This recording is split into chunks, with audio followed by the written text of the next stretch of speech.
नागवाच्या वाडीचं माहिती. मग माहित असताना तुम्ही का बरं तशी पाठराखण करायला हो? कशासाठी पाठराखण करायला? आम्ही सारखं इथे येऊन बोंबलायचं का? अहो एक पत्रव्यवहार केला आमच्यासारखी संघटनेची नावं लोक इथे येऊन बोंबलायला लागले ती तरी आमची काम होईल. ही नागरिक गावात येऊन तुमच्या इथं दारात येऊन पालत पडते ती बिना आणा पाण्याचं. त्यांची कामं कशी करता हो तुम्ही मला सांगा? काय काम होती ती यांची? आमच्या सारख्याला इथं बोंबलत बसावं लागले. ह्यांची काय बोंब आहे तुम्ही बघा. ग्राउंड लेवलला उतरून बघा ह्या लोकांचे हाल. हा आम्ही इथे येऊन का बोंबल्याची गरज आहे? ही पत्रव्यवहार केल्यावर तुम्ही तवाच उतर जायचं. ही काय ही काय ही काय ही काय ही तुमचाच आदेश आहे. ही तुम्ही दिलेला आदेश आहे.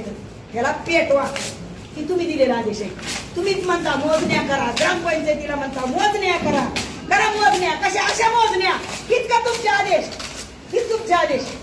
हीच आहेत का नाही आदेश? मला सांगा. आहेत का नाही हे आदेश? काही आदेशाचा फायदा आहे मला सांगा. काय फायदा आहे?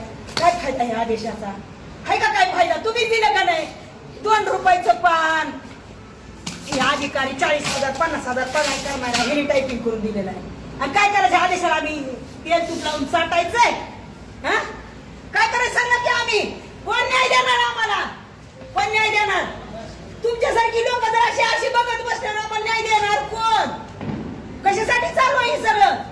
दरवेळेला तुम्ही आता न्याय निवडा करायला जाता तेवढं तुम्ही आता व्हिडिओ महाग पिक्चरच्या काय म्हणजे की तुम्ही पिक्चर मध्ये यायचं आणि त्यांनी महागून बघायचं. आमचा तमाशा बघा येता का दरवेळेला? एकदा तरी न्याय द्या. हाना तोंडावर 17 वेळा आमची तोंड बघायला तुमची आम्हाला ना आम्ही तुम्हाला बघायची काय गरज आहे? कशासाठी आमचा तमाशा लावलाय तुम्ही हो सगळा? हाय का नाही तमाशा? पांडव साहेब हाय का नाही? काय तुमचं ती का असेल ती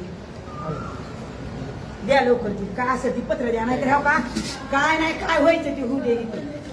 तुमचं तर पडू द्या पडू नाही तर आमचं तर हा तुम्ही द्या त्यांना. साहेब ती कोण आहे? ती बाजींना बोलवा. ती साहेब कोण अधिकारी आहे त्याला बी बोलवा.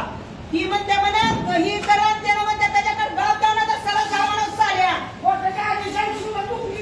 म्हातारा माणूस त्याला काही नाही. 70 वर्ष पळतंय बिचारं. त्याला कुणी न्याय दिला गेला? 70 वर्षाचा म्हातारा पळतंय तुमच्या कार्यालयाच्या कडेने. एका उदाहरण आणलंय.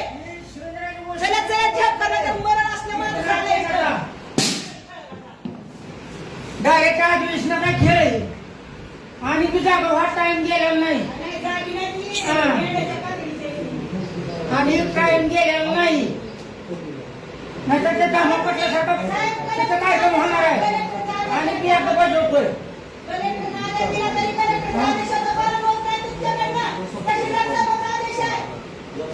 हे म्हणजे तिकडे जाऊ हो बोलेन तुझं बाप आहे ह्या तुला काय बोलू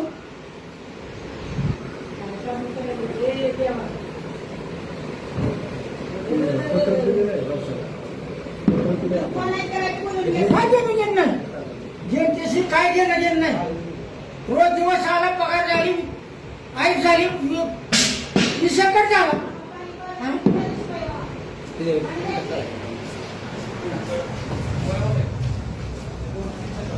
ती म्हातार 70-80 वर्षाचा म्हातारा असेल. त्याला कलेक्टर साहेबांनी आदेश दिले. मुंबईवरनं मंत्रालयातनं आदेश आणले तर बांधकाम अतिक्रमण हटवायला. त्या माणसाला म्हणते ती इकडे जा त्याला म्हणताय तिकडे जा. म्हणजे ह्याला सुद्धा पळायला ठ्यास काढून तुमच्या दरबारात मरण्यासारखं झालंय म्हातारं. तरी त्या माणसाचं काम होत नाही. काय काम करते ती लोक? माणूस मान टेकायला तरी काम होत नाही. सपोर्टिंग कॅप्शन असं तहसीलदार साहेबांच्या टोपली मग कशी आहे काही आम्ही आदेश पाळायचे. चालले काही काढतेली डोजर फिरवतेली. आणि ज्यांनी अतिक्रमण कशाला मग पटल्यासारखं नाही. लोकशाहीला हेरी मातीत घातली. लोकशाहीचं काय देणे घेणं नाही त्याला. लोकशाही आदिशाही लोकशाही काय नाही यांनी सगळं केरशी आणलं चांगलं आहे का? नाहीतर काय तर व्हायचं नाही घाबरते अगं फिल्टरचं पाणी. आमच्या YouTube चॅनलला सबस्क्राईब करा, लाईक करा, शेअर करा